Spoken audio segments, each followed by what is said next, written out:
Nós vamos compartilhar com os irmãos sobre a história da Bíblia. História da Bíblia. A Bíblia tem uma história. E muita gente gosta de história, mas não sabe como ler a história da Bíblia. Então, nós vamos compartilhar com os irmãos um pouco sobre isso, a história da Bíblia, o que você precisa saber para entender toda a história. Porque o que nós fazemos, às vezes, aqui é contar parte da história.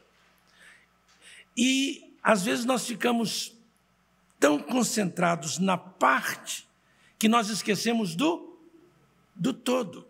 Então, a visão do todo é muito importante. Nós podemos, por causa de uma parte da história que nós não entendemos muito bem, não compreendemos muito bem, nós podemos ter prejuízo na compreensão e na aplicação do todo da história. Então, hoje, vamos falar sobre o quê? A história da Bíblia. Isso mesmo, a história da Bíblia. Qual é o nosso assunto? A história da Bíblia. Muito bem. Numa história, normalmente, nós temos algumas coisas que são importantes para que a gente possa entender. Você pega um livro, você quer saber a história daquele livro. Então, a primeira coisa que você precisa procurar entender é o tema da história. Na verdade, eu queria falar sobre esse assunto em 6, 10, 12 ou mais sermões. Mas, se eu fizesse isso, os irmãos não teriam a ideia de quê? Do todo. Só teriam ideia da parte. E muita gente não consegue ver o todo porque só fica na parte. Bem, infelizmente, a gente não pode fazer o ping-pong. Eu falo alguma coisa e vocês vão e perguntam alguma coisa e eu respondo, né? Mas pode fazer isso também, né? Na verdade, teve um tempo no meu ministério que eu pregava e perguntava ao pessoal o que eles gostariam de perguntar sobre o que eu falei, né? Mas o culto começou a terminar muito tarde. Então nós paramos com isso, na verdade, naquele tempo, né? Bem, muito bem. Então, primeira coisa na história da Bíblia, ou em qualquer história, você precisa compreender qual é o tema da história da Bíblia. Veja bem, há muitas propostas de temas, muitas. Vou apresentar algumas delas. Uma das propostas é que o tema da Bíblia é o amor de Deus. É uma boa proposta. Uma outra proposta é o tema da Bíblia, a salvação de Deus. Uma outra boa proposta. Há livros sobre isso. Uma outra proposta é o reino de Deus. Há livros também sobre isso. Uma outra proposta é o livro da aliança. O tema da Bíblia é a aliança de Deus, ou as alianças de Deus. Um outro tema proposto é o tema a promessa de Deus, ou o Deus da promessa. É o livro da promessa, ou das promessas de Deus. Muito bem. Quantos temas eu já apresentei? Vamos lá? Um tema.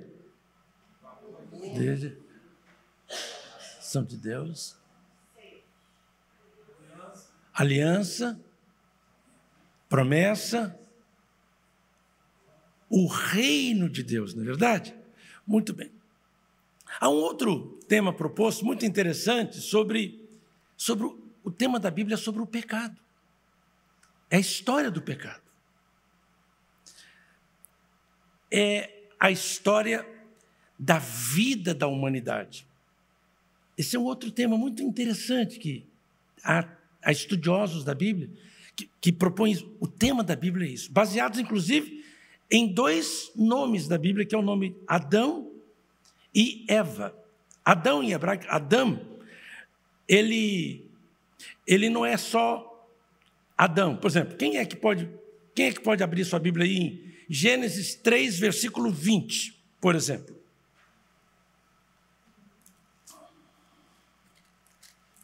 Gênesis capítulo 3, versículo 20. Olha ali.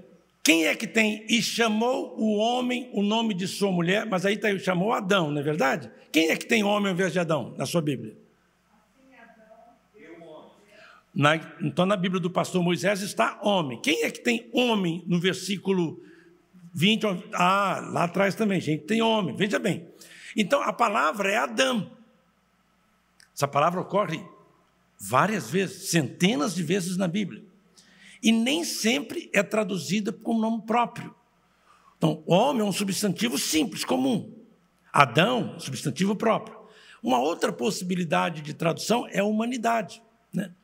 E ali, então, tem o nome de Eva, que é ruvar, em hebraico, que significa vida, vivente. Então, a proposta de que a Bíblia trata da história da vida da humanidade é baseada nesse versículo, na verdade. Então, na verdade, toda a história bíblica seria a história da vida da humanidade. Bem, veja bem que todos esses temas têm livros que você pega e fica fascinado, lê, né, sobre esse tema, sobre essas possibilidades de temas. Bem, eu acredito que o tema da Bíblia é Deus. Qual é o tema da Bíblia? Deus. Deus é o tema da Bíblia. Agora, nós podemos ter subtemas. Os subtemas são os que eu apresentei. Então, eu acredito que a Bíblia é sobre Deus. A Bíblia não é para defender Deus. A Bíblia não é para convencer as pessoas para acreditarem em Deus. Não, a Bíblia não tem esse propósito.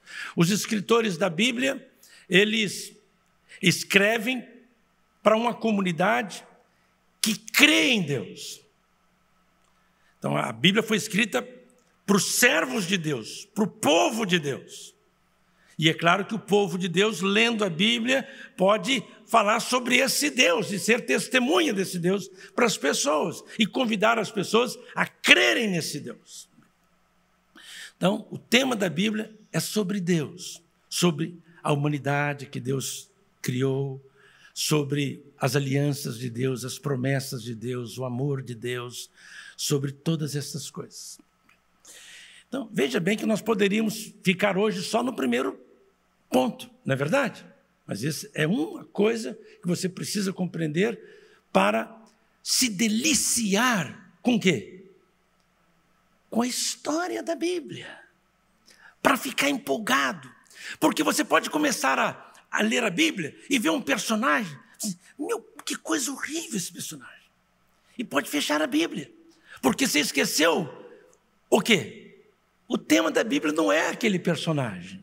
Não é aquilo, é outro, é Deus, na verdade. Essa é a história de Deus. A Bíblia é a história de Deus. A Bíblia é a carta de amor de Deus, das promessas de Deus, do reino de Deus, da aliança de Deus, da humanidade que Deus criou.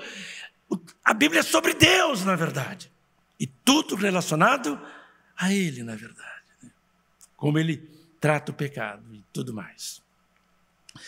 A segunda coisa importante na compreensão da história, quando você estiver vendo um livro, você acabou de ler o livro, até para fazer um resumo do livro, você tem que procurar saber qual é o tema desse livro e tem que tentar ver quais são os personagens desse livro. Os personagens desse livro. Então, a Bíblia tem mais de 3.000 nomes. Tem mais de 3.200 nomes. Pouca gente ou muita gente? Muita gente. Imagina um filme. Imagina um livro com mais de 3.000 pessoas. É claro que algumas pessoas são só mencionadas. Você não tem mais informações sobre elas. Mas alguns personagens, né, você não pode esquecer. Quando você está lendo um livro, você tem que tentar, qualquer que seja ele, procure ver quantos personagens tem nessa história. Quantas pessoas estão aqui? Tenta ver isso. Isso vai ajudar você a compreender a história. Alguns personagens da história bíblica merecem destaque. né? Alguns merecem, e tem destaque na Bíblia. Por exemplo, Adão e Eva têm destaque. Noé tem destaque. Abraão tem destaque. Isaac, filho de Abraão, pai de Jacó, os filhos de Jacó, principalmente José, tem destaque. Moisés tem destaque. Então, Josué tem destaque. Samuel tem destaque. É claro que eu poderia pregar uma série de sermões falando sobre os personagens da Bíblia e poderia escolher uns 50 personagens. Mas aí nós ficaríamos o quê? No todo ou na parte? Na parte. Então agora vocês já estão sabendo que tem o tema e tem os personagens. Aí você vai mais. Você vê então Samuel, você tem Saul, você tem Davi, tem Salomão. Então você tem os profetas, os maiores, são Isaías, Jeremias, Ezequiel, você tem os outros, né? Você tem Daniel, você tem Oséias, aí você vai indo até Malaquias. Você tem depois no Novo Testamento Jesus, o Filho de Deus. Você tem os apóstolos de Jesus, principalmente os 3. Quais são os 3? Pedro, Tiago e João, são importantíssimos. Você tem Judas. Então você tem esses personagens. Você tem Lázaro, que Jesus ressuscitou. Importante. Você tem Paulo. Você tem Tiago, irmão de Jesus, que foi líder da igreja primitiva, e é citado várias vezes. Então, você tem esses personagens. Você tem João Batista, o precursor de Jesus. São os personagens chaves. Você tem as mulheres. Você tem Miriam. Você tem que é irmã de Moisés e de Arão. Você tem Débora, uma juíza. Você tem Ana. Você tem Ruth. Você tem Esther. Você tem Isabel, a mãe de João Batista. Você tem Maria, mãe de Jesus. Você tem Marta e Maria, as irmãs de Lázaro. Você tem Tabita, conhecida também como Dorcas. Então, você tem esses personagens, que são personagens especiais na Bíblia, entre outros. Mas você nunca pode esquecer uma coisa, quando você estiver lendo a história da Bíblia. Você não pode esquecer o personagem principal da Bíblia. É Deus e o seu Filho, o Senhor Jesus Cristo. Você não pode esquecer disso. Eles são os personagens principais. Deus e o Senhor Jesus Cristo. Se você perder isto, você fica decepcionado com os outros personagens, porque Deus não quer que você seja parecido com nenhum personagem dele, que está lá que ele usou. Deus quer que você seja parecido com quem? Com Ele. E os personagens da Bíblia querem que você seja parecido com quem? Com Deus e com o Senhor Jesus Cristo. Então você não pode esquecer isto. Porque você pode ficar na história assim, que personagem ruim, eu vou parar de ler isso. Mas se você tiver em mente que que o personagem principal dessa história é Deus e o Filho Jesus Cristo, você vou ler essa história. Quero ver como é que Deus vai sair dessa situação. Como é que Ele vai cumprir essa promessa. Como é que Ele vai guiar essa história. Então, o nosso estudo de hoje, a nossa reflexão de hoje é sobre a história da Bíblia. Como lê-la, como compreendê-la, o todo. Estamos fazendo uma síntese do todo. Então, nós vimos o tema, vimos os personagens. O personagem principal, qual é o tema? Jesus, o Pai, o Deus, né? Muito bem. E qual é o personagem principal? Deus é o personagem principal. A terceira coisa importante na história bíblica é o cenário. O cenário é onde os personagens agem, trabalham, falam. O cenário é importante. Então você precisa ter assim, qual é o cenário da história bíblica? O cenário, tudo começa na Mesopotâmia. São mencionados lá no início de Gênesis, os rios Tigre e Eufrates. Existem até hoje. Estão lá no Iraque. Então, o Iraque, o Irã, aquela região ali, é ali que, por exemplo, a Babilônia estava ali. A Babilônia é mencionada na Bíblia. A Síria, que é outro cenário importante, está ali na Mesopotâmia, que literalmente significa terra entre rios em grego. E então, nós temos a Mesopotâmia, temos o Império Babilônico, o Império Assírio, é o cenário que está na Mesopotâmia. A Babilônia está ao sul e a Síria está ao norte. Você tem o Egito, é um outro cenário importante. Você tem Israel, que é outro cenário importante. Em Israel, você tem algumas coisas importantes em Israel. Você tem Belém, você tem Jerusalém, você tem o Jordão. Você não pode esquecer disso. Isso tudo faz parte de quê? Do cenário. Você tem que conhecer isso, do cenário. Tem que ter esse cenário. Se possível, você compra um mapa, ou pega da sua Bíblia e sempre coloca lá no seu quarto, na sala, para sua esposa apreciar também, né? Para ela ver que coisa linda o mapa aqui na minha sala de estar, não é verdade? Então, um mapa bíblico ali, com todo esse cenário, toda essa situação, né? Então, tem esse cenário importante. Você tem o Império Persa, onde você tem Esther. A restauração do povo judeu depende desse Império Persa.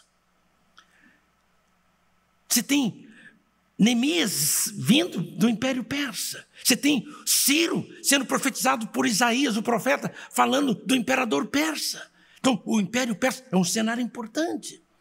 Você tem o Império Grego, helênico. Por que é importantíssimo? Você tem grande influência do texto grego no Antigo Testamento, no texto hebraico. Você tem e você tem depois a Septuaginta, que é a tradução, mostrando a força do pensamento helênico. Enorme. Então, importantíssimo. Depois você tem o Império Romano, você tem Roma, você tem as províncias romanas. Então você tem o cenário importante, você compreender o cenário importante. Então nós já vimos 3 coisas sem compreender o todo da história bíblica, não é verdade? E serve só para a história bíblica? Não, para qualquer coisa. Você pega um livro, você vai ler o livro, a história do livro. Onde essa história acontece? É o cenário. Quem são os personagens dessa história? Até mesmo quando você está vendo um filme, você pode perguntar: qual é o tema desse filme? Quais são os personagens desse filme? Qual é o cenário desse filme? No cenário você tem também o tempo, né? Essas coisas todas. Uma outra coisa importante que nós temos, além do cenário, é o enredo, a narrativa. É a quarta coisa, não é verdade? Quarta coisa. A narrativa é muito interessante. Nós temos na Bíblia, a Bíblia conta uma história, e ela foi escrita pelo menos por 40 escritores. Em tempos diferentes, em cenários diferentes, personagens diferentes. O apóstolo João, por exemplo, ele viveu até a última obra dele, foi escrita mais ou menos no final do 1º século, 90, 95, depois de Cristo. A primeira obra, pelo menos as primeiras coisas na tradição oral, foram produzidas século XIV, século XV, antes de Cristo. Então nós temos aí um espaço enorme, né? Um espaço enorme, cerca de 16 séculos, 15 séculos para a produção da obra, em diferentes lugares. É impressionante, né? É impressionante. E você tem diferentes estilos literários, diferentes estilos. Você não pode esquecer isso, isso é importante. Nós temos, por exemplo, poesia. E você tem lei também, você vê as normas. Você tem uma literatura chamada sapiencial. E você pode ter tudo isso num livro só. Não significa que tem só um livro só de lei. Não, como tem a Torá, os 5 primeiros livros da Bíblia, conhecido como Torá, como lei. Mas não é só lei. Você tem ali poesia, você tem muitas coisas, você tem coisas interessantes ali, que não é só lei, na verdade. Você tem, por exemplo, a literatura apocalíptica. Apocalipse não é só um nome de um livro. Apocalipse é um tipo de literatura bíblica. Você tem no Antigo Testamento. Você tem em Zacarias, você tem em Ezequiel, você tem em Daniel, você tem ali a literatura apocalíptica. Você tem profecia, literatura, é um tipo de literatura. Então você tem poesia, você tem o Evangelho, é um tipo de literatura. Você tem livros, você tem história, você tem um tipo de literatura, como se escreve, a narrativa ali. Você tem, por exemplo, cartas. Cartas é um tipo de literatura. Então, Hebreus, por exemplo, é difícil dizer o que é Hebreus, se é uma carta ou se é um livro, porque ele não está bem definido. Você tem essas coisas também na Bíblia. Como definir aquela literatura, que é um livro fantástico. Mas ele não tem a estrutura, ele não tem a estrutura literária que se enquadra 100% numa carta, na verdade. Então nós temos essas coisas, né? Que agora nós vimos foi o enredo. Parabéns, o enredo, quer dizer, o estilo literário, o enredo. Veja bem, nós já vimos que o tema é Deus, já vimos que o personagem principal é Deus, não é verdade? Isso mesmo? E nós vimos no cenário, nós vimos várias coisas sobre o cenário, né? Eu gostaria de dizer para os irmãos também que no cenário, uma coisa que nós encontramos no cenário é que coisas acontecem no céu e na terra. Não apenas nessa geografia da terra. E as coisas, você vê um outro cenário na Bíblia, que é o nosso coração. É o coração do ser humano. É uma outra coisa que você não pode negligenciar, que faz parte do cenário. Quer dizer, a história da Bíblia acontece nesses lugares todos que nós já mencionamos, mas acontece também no céu e acontece na terra e acontece também dentro de nós. Deus fala no nosso coração. Tudo bem. A outra coisa, então, importante nesse enredo, nessa narrativa, é que, embora nós tenhamos tantas pessoas envolvidas nessa obra, em tantos lugares diferentes, em tempos tão diferentes, há uma unidade. Há uma unidade. Há um link. Esses escritores, eles não tinham ideia desse link.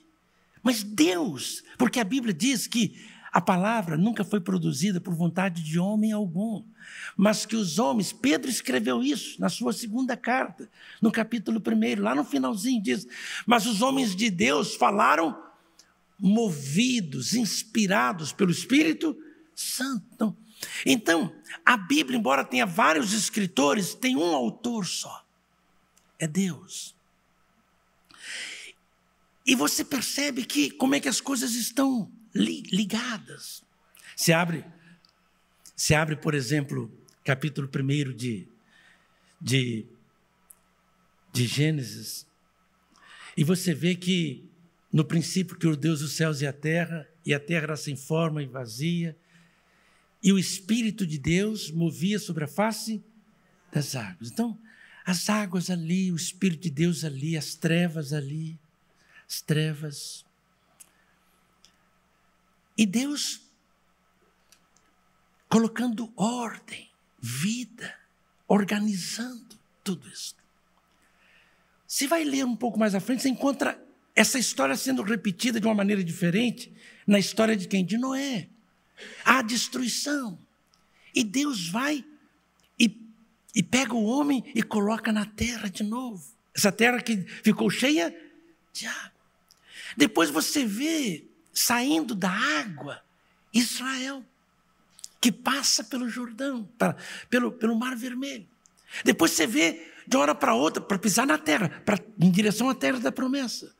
Depois você vê Josué avançando e passando o Jordão, saindo da água para possuir a terra que Deus prometeu.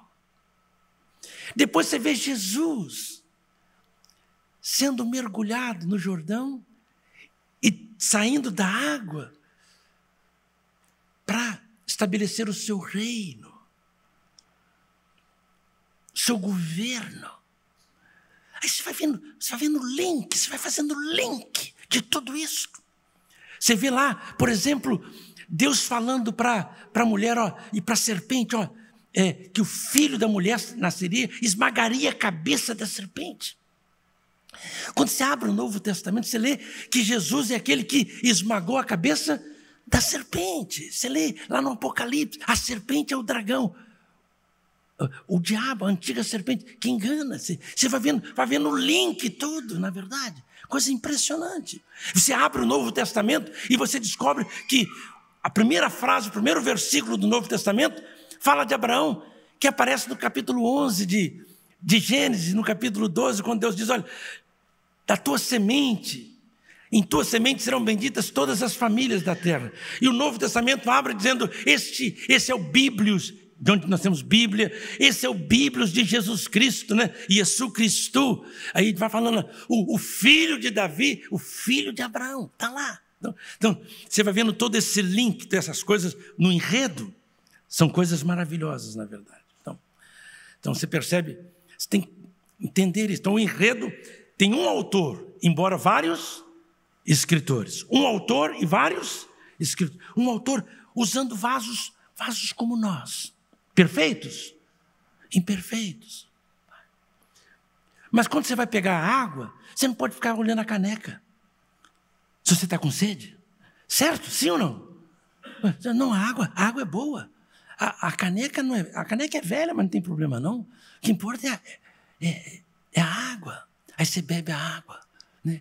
Aí você tem uma caneca de plástico, outra de vidro, né? Mas todas falhas, todas frágeis, né? Outra de lata, né?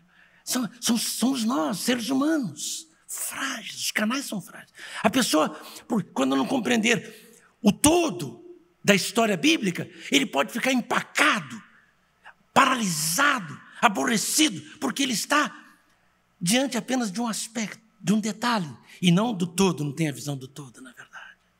Do todo. Então nós já vimos quantas coisas? 4. Primeira coisa, tema. Segunda, personagem. Terceira, muito bem. Quarta, o enredo, muito bem. A quinta coisa é o conflito, o suspense. Você vê o conflito na história bíblica do início ao fim. Do início ao fim. O conflito está lá. Conflito, o suspense, é o perigo. Se você falar assim, olha, Chapeuzinho Vermelho foi na casa da vovó. Só uma informação. Isso não é história. Não tem o suspense. Não tem o drama. Não, olha. Chapeuzinho Vermelho foi visitar a vovó e passou pela floresta. É mesmo? Que bom. Chapeuzinho Vermelho foi visitar a vovó, passou pela floresta onde há um lobo mau. Aí todo mundo fica o quê? O que vai acontecer, na verdade? Não é verdade? É o suspense. É a trama. Né? Então, Deus criou o homem e Deus diz para o homem, olha, você pode fazer o que você quiser fazer, você não faça só isso. Eu tenho um pedido para você. Já surge um problema. Será que ele vai obedecer? Essa é a questão. Esse é o drama. A história desse homem, desse ser humano, dessa humanidade, a minha história e a sua história, pessoas que resolveram dizer, eu não preciso de ti, Senhor, para fazer minhas escolhas. Eu faço as minhas escolhas de acordo com o meu entendimento e não de acordo com a tua palavra, com aquilo que o Senhor manda, que o Senhor pede que eu faça. Então nós temos esse drama, essa tensão, esse suspense ao longo da história, O que vai acontecer? O que vai acontecer? A promessa de Deus vai se cumprir. Vão esmagar a cabeça da serpente. O que vai acontecer? Você vai lendo a história, você não pode esquecer disso. Esquecer do suspense, do drama. Você tem que tentar, que coisa impressionante aqui, que vai acontecer com esse personagem. O que será? E a última coisa, para encerrar essa síntese da história bíblica, é a solução dessa trama, desse conflito, desse mal. Solução. No Antigo Testamento, a solução encontra-se em aberto. Quando você acaba de ler o Antigo Testamento, não tem a solução. A solução virá. A solução está adiante. Então, no Antigo Testamento, a solução do desastre do povo de Deus, que se separou de Deus, que se distanciou de Deus. Tantos exílios, tantos maltratos, tantos problemas. Deus diz em Jeremias, em Ezequiel, faria uma nova aliança com o meu povo. Mas quando é que vai acontecer? Quando é que será essa nova aliança? Então, está anunciada. Quando você abre o Novo Testamento, aí você vê que a solução encontra-se em Jesus Cristo, o Filho de Deus, que morreu por nós. Mas, quando você vê Jesus na cruz, você pensa que o mal venceu o bem, que a guerra venceu a paz, que Satanás venceu Deus.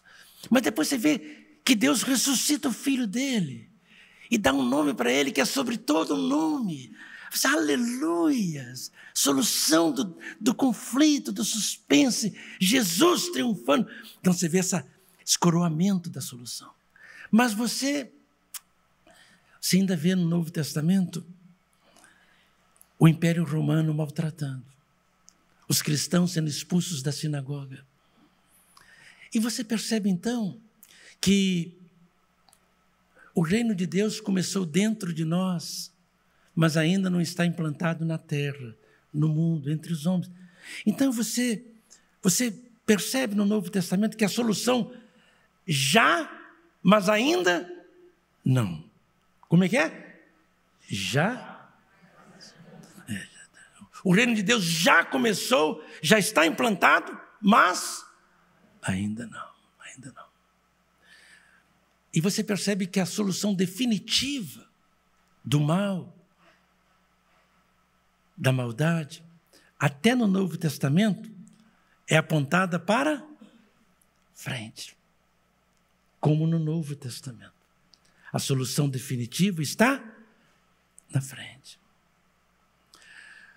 No Antigo Testamento, o reino de Deus é na terra.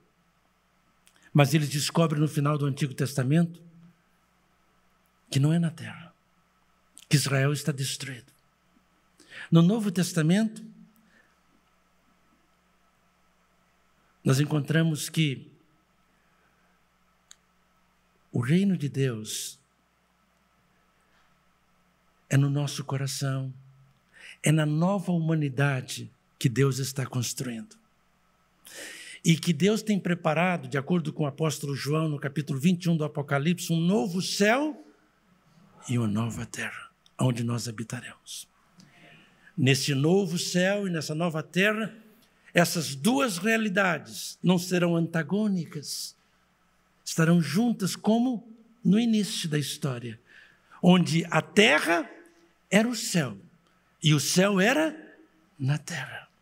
Então, esse tema de Gênesis, do capítulo 1 e 2, volta novamente no capítulo 21 e 22 de Apocalipse. Fechando. João diz, eu vi um novo céu e uma nova terra. Eu gostaria muito que você compreendesse a história da Bíblia. Daí a palavra dessa noite. Gostaria que você estudasse, lesse a história da Bíblia, tendo esse todo diante de você. Escreva essas 6 notas sobre a história da Bíblia. E que você mergulhasse nessa história. Que você compreendesse essa história. Que você se apaixonasse por essa história. Que você vivesse essa história. E que você compartilhasse essa história na sua casa, no seu trabalho, onde quer que você fosse. E convidasse as pessoas para fazerem parte dessa história de Deus. Dessa história da salvação. Dessa história do amor de Deus. Abra o seu coração. E venha ler essa história, viver essa história, se apaixonar por essa história e divulgá-la, ensiná-la. Amém? Vamos orar ao Senhor?